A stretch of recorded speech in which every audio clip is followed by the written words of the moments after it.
All right, hey everyone, welcome to Pursuing Ultra episode 4. Today we are going to talk about the 5-1 limiter assessment.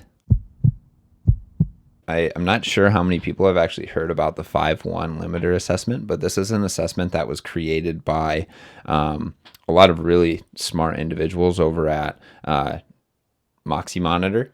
If you're unfamiliar with Moxie Monitor, Moxie is a near-infrared spectroscopy device that measures local muscle oxygenation and has since gotten popular from its use with the two Norwegian super athletes, Christian and Gustav, and their coach. And something that I want to be able to show people is the uses for Moxie Monitor. So what the Norwegian team really uses it for is very strict intensity management. So I'm gonna highlight that in a later video. Another thing that you can do is pairing Moxie Monitor with other things like a VO2 master or a metabolic device, a heart rate monitor, and core temperature. You can do what is called a 5-1 limiter assessment. So this assessment, what it requires is exercising for 5 minutes and then resting for 1 minute. And then you repeat that at higher and higher intensities until you don't have to go to failure, but you can go to failure if you want to. But essentially until you can't finish the final stage. And then what you can do from that is you can look at the patterns in all of this different data. So that'll be another analysis that I do for Pursuing Ultra episode 5. But you can analyze all this data and you can get an idea of what your dominant physiological limiter is for you as an individual. So I know the research says that most people are limited by the ability of the cardiovascular system to deliver oxygenated blood to the working muscle. Yeah, that's what all the research says. But the research doesn't capture every single individual.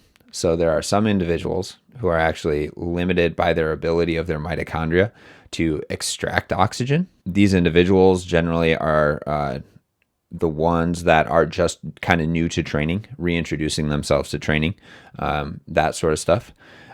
It's not a bad place to be because it's fairly easy to train a mitochondrial limitation. And then there's other people who are limited by their ability to basically breathe. Their pulmonary system limits their performance by not being able to exchange oxygen and CO2 adequately, especially at high intensity exercise. So when you do a 5-1 limiter assessment, you're trying to identify what your greatest limiter is.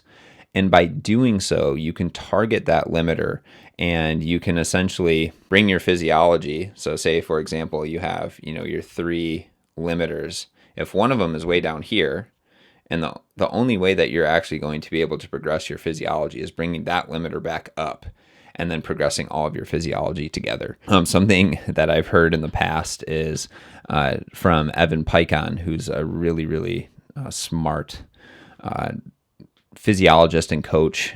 He's done mostly exercise physiology and coaching for CrossFit in the past. But the way he describes a limiter is that if you had a car manufacturing system, and one area was installing doors, the other was installing windshields, and then the final one was painting the car, and your ability to install doors was the slowest possible thing, you wouldn't add more machinery or people to the windshields or the paint because you're still limited by your ability to install doors.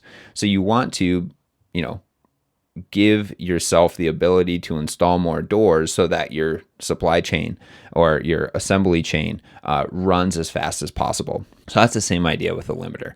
You want to identify your limiter so then you can target the physiological characteristic that is most limiting to your performance. And then by targeting that and by testing or assessing over and over and over, you can get an idea of if your interventions are actually working. So I won't talk about what we're going to do with like the interventions after we actually figure out what our limiter is. But you're not going to change a ton of your training to, just solely target a limiter. What you're going to do is you're going to tweak portions of your training that are going to allow you to target your limiter a little bit better. So it's not actually that daunting of a task, but I think it is important to identify what your greatest limiting factor is and then train it over the course of your training cycles and those sort of things. So next, what we're going to do is I'll go do the 5-1 assessment. I'll get all the data, and then we will come back and I will analyze that. All right. I hope you guys are enjoying these videos. If you have any questions or comments, please leave them down below. And if you're really enjoying this content, don't forget to subscribe to the channel. It really helps me out. All right, everybody. We'll catch you in the next one.